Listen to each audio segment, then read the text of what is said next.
It appears that COVID is finally on its way out, and the industry is slowly returning to the normal. Companies are beginning to let people travel. Classes face to face are happening yet again, and restrictions are finally loosening up. Yay! So this week, we touch base with our friends over at Low Voltage Nation to see what they're doing to gear back up. Don't hang up that phone. We've found what you're looking for. Welcome to the Let's Talk Cabling podcast with Chuck Bowser, RCDD. Well, seeing how we're pulling Category 6A, the most powerful twisted pair in the world, you got to ask yourself this one question. Did I pull 295 or 300 feet? Well, do you feel lucky? Do you, punk? In this podcast, you'll learn the differences between a 66 and 110 punch tool, the proper way to install a support cable, along with testing and certifying the cable. What exactly does RCDD stand for? Registered Communications Distribution Designer. Just the expert you need to ensure your cable plant performs exactly as designed. The elite professional, knowledgeable, and experienced in leading-edge ICT design principles. So join us as we talk about the ever-changing world of telecommunications. From ISP to OSP, from copper to fiber, design to installation. Now, send the new guy to the truck for a bucket of dial tone and the cable stretchers, while you listen to an informative program on telecommunications. Welcome to the show where we tackle the tough questions that are submitted by you, the installer, the project manager, the estimator, the IT people, and even sometimes customers. On this show, we connect at the human level so we can connect the world. If you're watching this on YouTube, would you mind hitting the subscribe button and the bell button to be notified when new content's being created? If you're listening to this on Apple or Google or one of the other podcast platforms, would you mind leaving us a 5-star rating? If it's not a 5-star rating, shoot me an email and let me know what I can do to make this content better. When you do these two simple little steps, it helps us get our message out to even more people to help educate and empower more people in the ICT industry. Also, on Thursday nights, did you know that we do a live stream on Facebook, YouTube, and LinkedIn where you get to ask your favorite RCDD, that would be me, your favorite questions. And if you can't make it on Thursday nights, no worries. They're recorded and you can watch them at your convenience. As a matter of fact, they're placed on our website at letstalkcabling.com. So you can go back and watch any of those recorded live Q&A sessions. If you've got a question, send it to questions at letstalkcabling.com. So on today's show, we'll welcome back our good friend, Blake. How are you doing, my friend? I am well, Chuck. How are you? It's good to be here. Thanks for having me. Oh, it's always, we run in the same circles and see each other. I saw the show that you did with Todd. Right. I loved it. Yes. I could tell who was the photographer and who's the audio guy on that video, though. Yeah, it was a very different kind of vibe. I kind of like the raw, authentic vibe that they have. I'm kind of like, I get the big headphones on and the microphone. It's like, it's a little too much, but it's. Oh, I wasn't talking about the headphones. Headphones don't make you an audio guy. I'm talking about you had your audio silenced when you weren't talking, so there wasn't any background stuff going on. And you had your background all set up, you had your colors all balanced. I was like, I know who the photographer is in this one. Yeah. Nothing wrong with that, Todd. Man. Just so you know, Blake is setting the bar for us old guys, Todd and I, to try to reach to. That's all I'm gonna say. Yeah. Yeah. You said I was like the Peter McKinnon of low voltage. Yes. You call me. Yes. I will say that again. I will call you the ICT Peter McKinnon. Yep. We got to aspire to be something, and he's definitely up there. Absolutely. So I have gained a few subscribers since the last time I've had you on this show, Blake. Why don't you give us the 30,000-foot view of what is Low Voltage Nation and what is it that how you make an impact on our industry? Oh yeah, sure. If you don't know like the beginning of it, I know you kind of know where we started and like what we do. But it really started as a podcast, kind of like this, actually exactly like this, where we're interviewing people in the low voltage industry, ICT. We do a lot of access control, surveillance. So I was in the field for quite some time, doing nurse call systems, surveillance system, doing structured traveling, and then I wanted to get off the road and start like interviewing people and start building this community. So basically what Low Voltage Nation is, it's this community of people that want to do better in the field. And now we can train, now that we know how to do the job correctly, if we look at something like Bixie and an RCDD like yourself, we take like guys like you that know a lot and have been around for a long time and know like everything.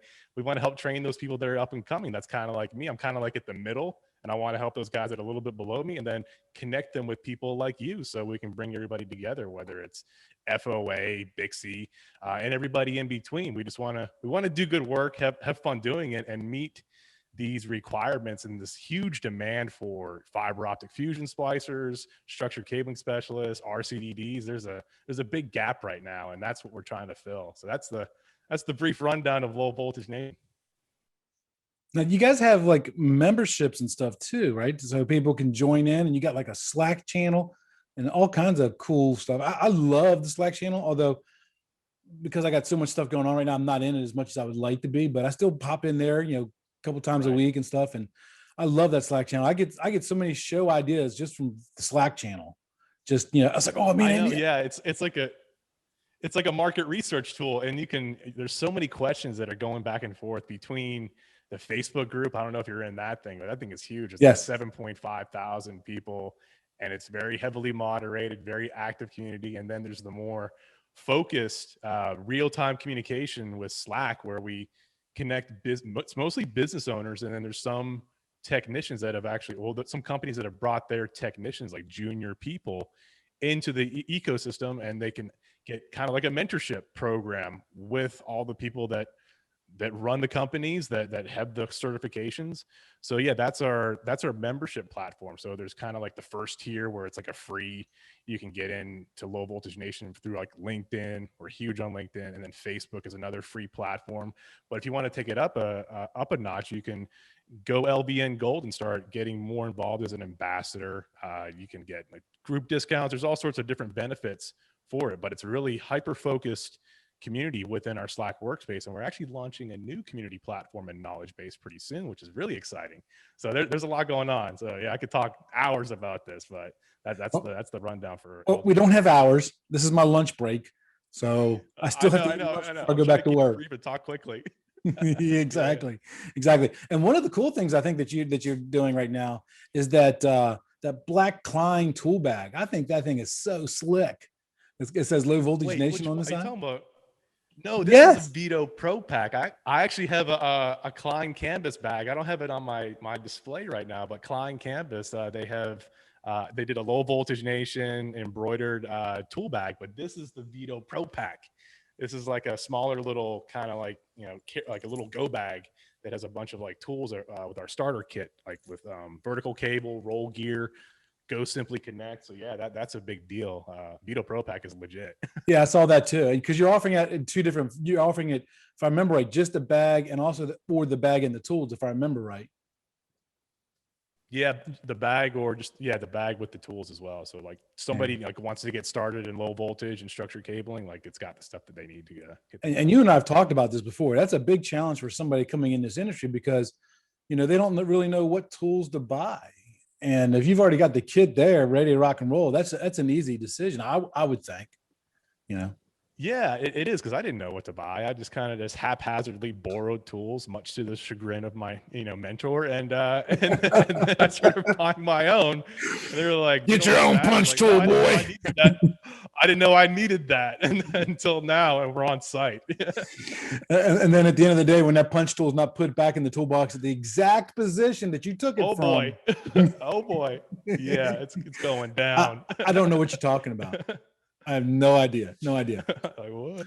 Yeah. So one of the cool things that I've noticed, because I am on your Facebook page, and one of the cool things I noticed recently is you did a charity project for who was it? Ben Wilson Senior Activities Center or something. Tell us a little bit about that. Yeah, so that's something that Ray Klein of Libertas Consulting can really speak to. I'm very involved in the project, but he's spearheading that whole operation because it's part of Bucksmont Chamber of Commerce. So it's where he is located in Warminster, Pennsylvania.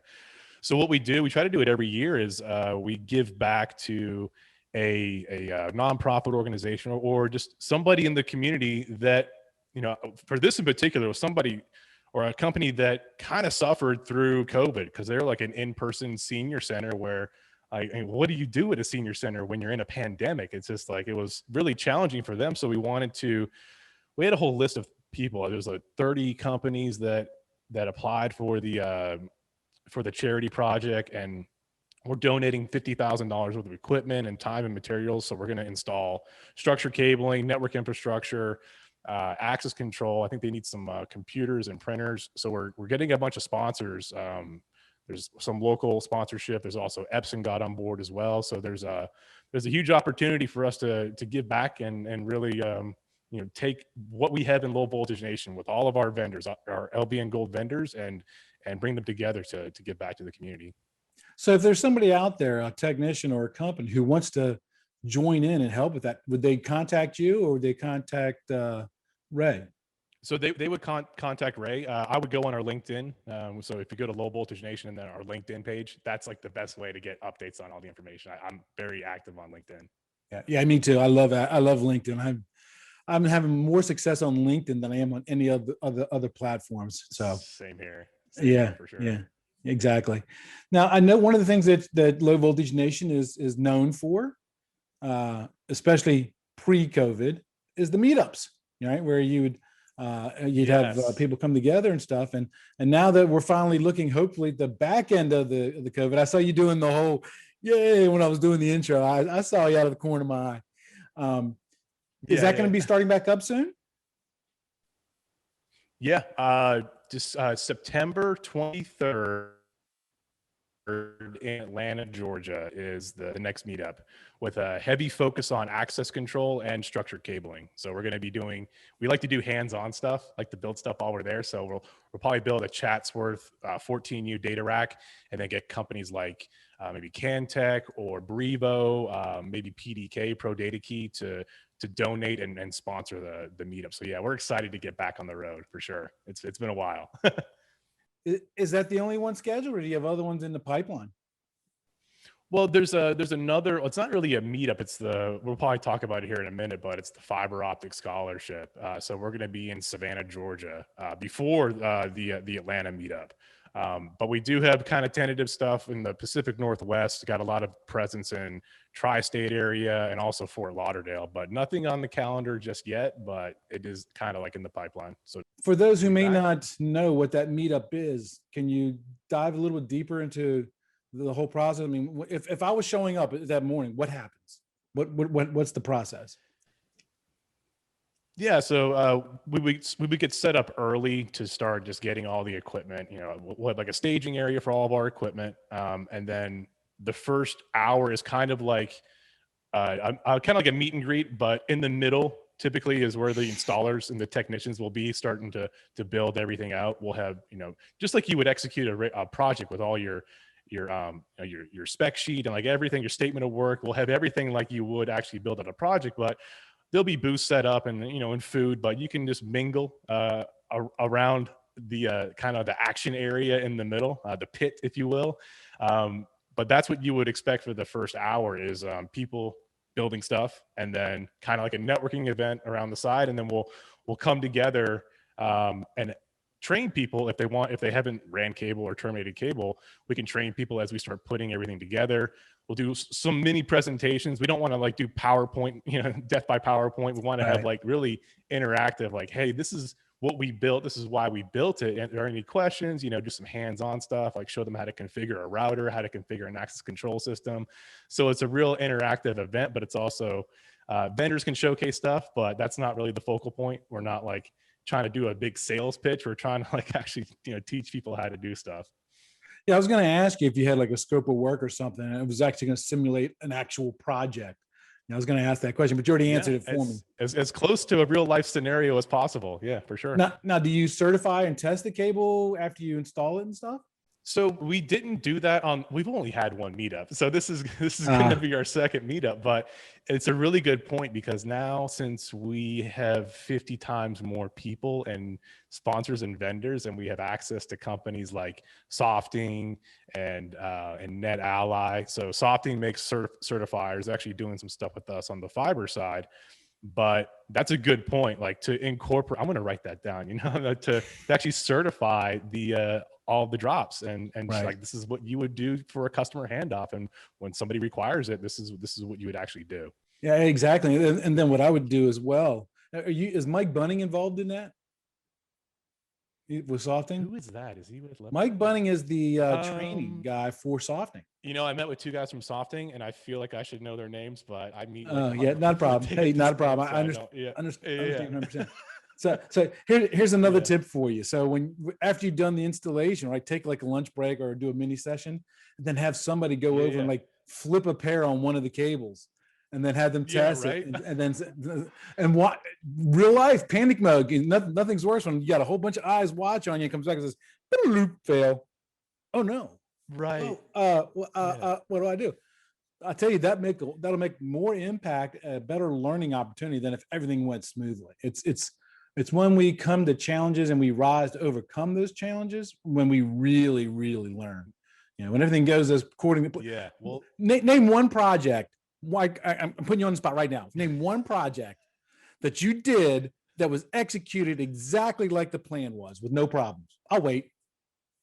Man, I used to work in long-term acute care hospitals and with patients all around me. Like it never went smoothly. What are you talking about?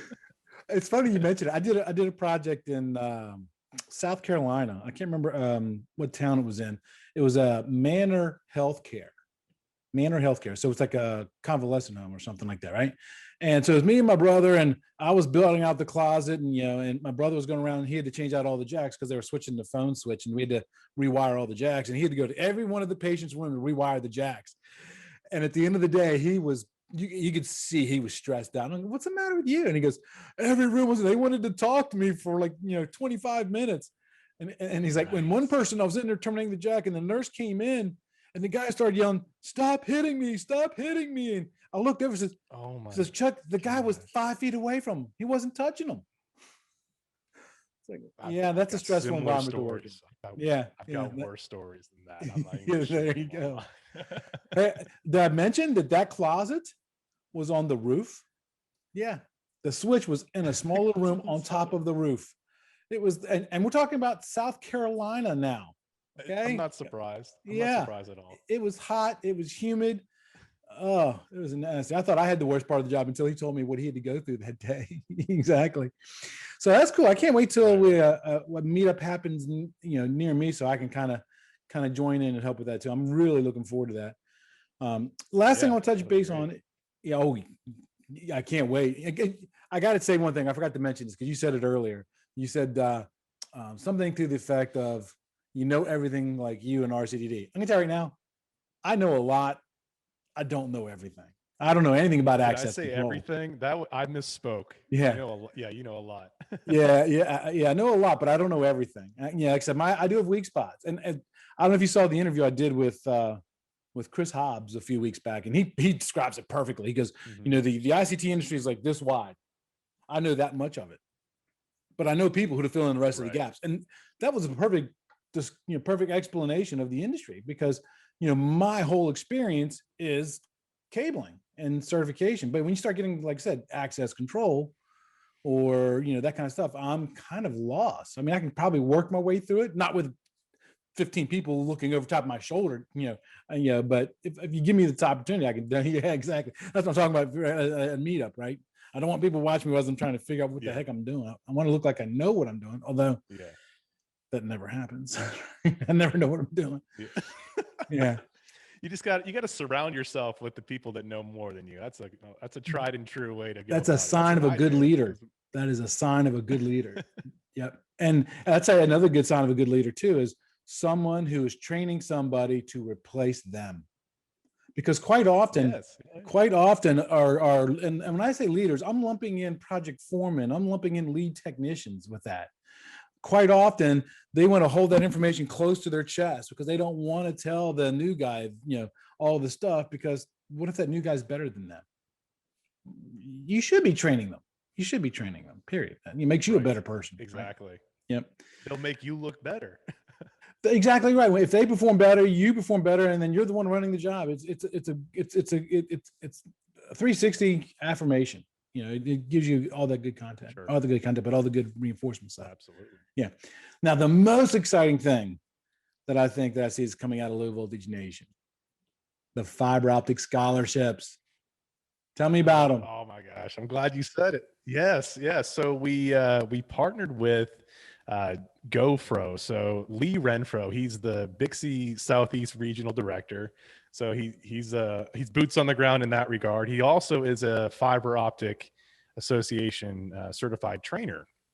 So he does that and also runs his company out of Georgia. So we all three partnered up. He got me connected with Jim and Karen over at Fiber Optic Association. I had this hour-long conversation with them. They are the coolest couple that I've met. They started it 30 years ago, and it is the place you go for fiber optic information. And they started Fiber U, which is their online training, and then they have all these over 200 schools around the country, around the world. So we partnered with them to offer 6 aspiring fiber optic technicians some scholarships. So we're going to do the training through GoFro, through Lee Renfro. It's a 40-hour in-person training. A prerequisite to that is going through Fiber U through FOA, and then FOA is going to give us 6 exams. They're just going to get it for free, which are not even that much. They're like $60. So it's actually a really great way, even if you don't go through the scholarship, it's a very affordable way to get a CFOT, which is the fiber optic certification we're going to be training and giving. So that's a big thing. It's a big deal because I know there's a huge demand for it. I keep hearing hey, do you offer this? Can you just offer this and we'll pay for it? Or not yet, but we will. We haven't even done the first round of the scholarship. So it's actually gotten a lot of traction so far. We have, I don't know if you can see that, that's Jonard Tools. They're donating some fiber tools to the cause. CommScope, when you see that, CommScope sent me some OFDC. So we've got CommScope involved.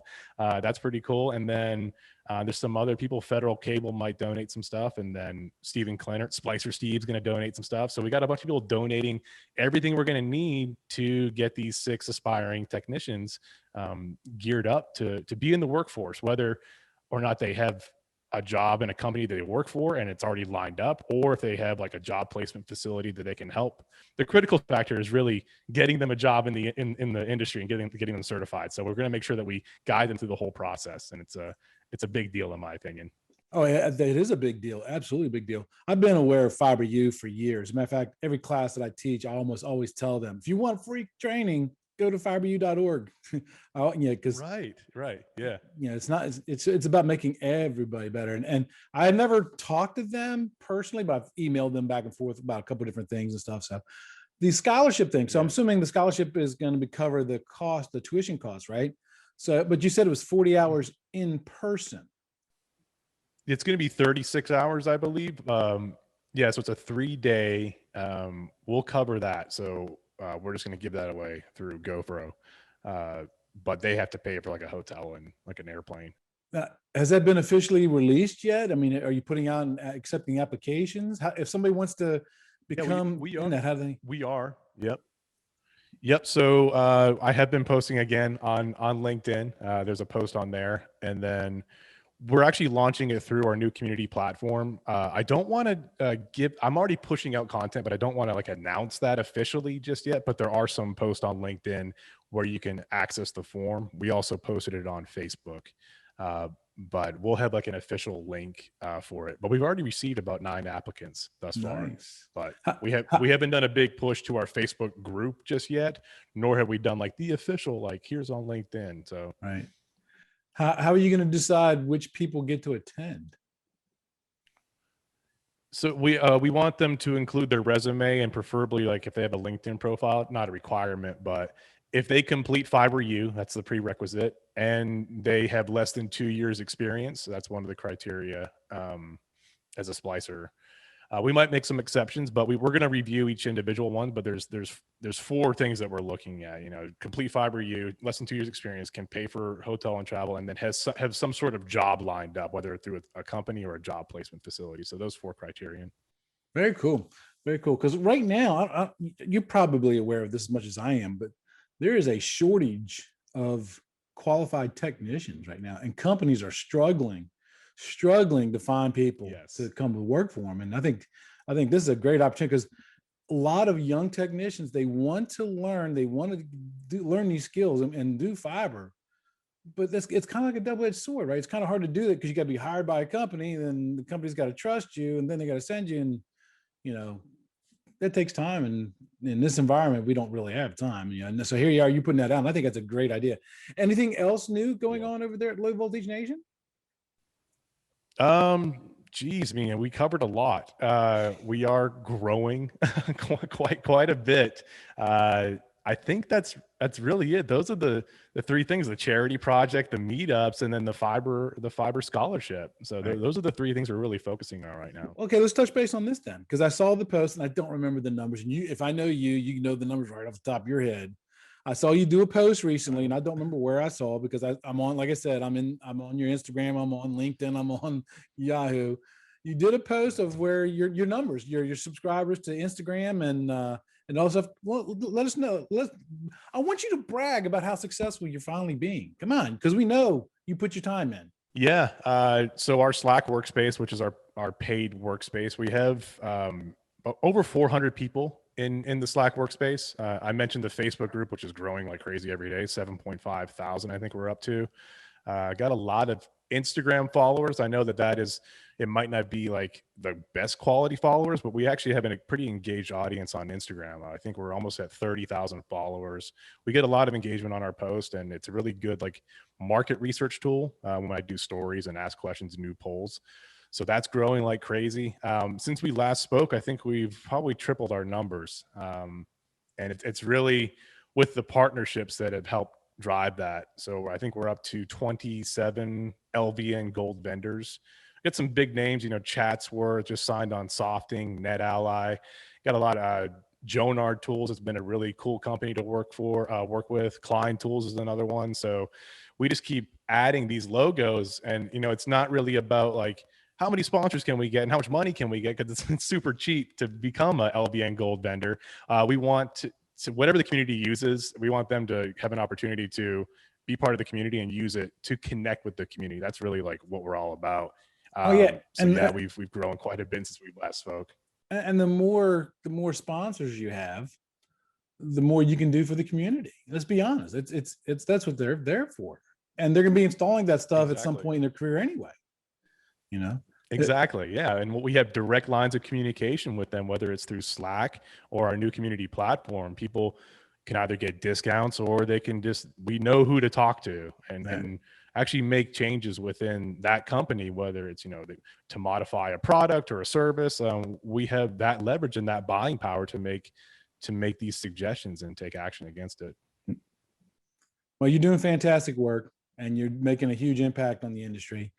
And you are definitely laying the asphalt for people like me coming behind you. I'm not at those kinds of numbers yet, but we're increasing. You're right. The whole Instagram thing, I started it, and I'm picking up subscribers there, and I'm barely interacting with Instagram. I mean, I do maybe 2 or 3 posts a week. Oh, that's good. And I'm picking up subscribers. I'm like, man, I really need to focus and put some content out there on that platform. You should. Yeah, I agree. I agree. All right. It was a pleasure having you. And let's check back in with you guys in about 6 months or so, just to see how everything goes with the fiber scholarship and all that new stuff. Plus, I want to hear, are you going to post pictures of that charity work? Like the build outs and stuff? I'll be on site with my camera. And so there will be content. There'll be copious amounts of content. That's kind of my strong suit.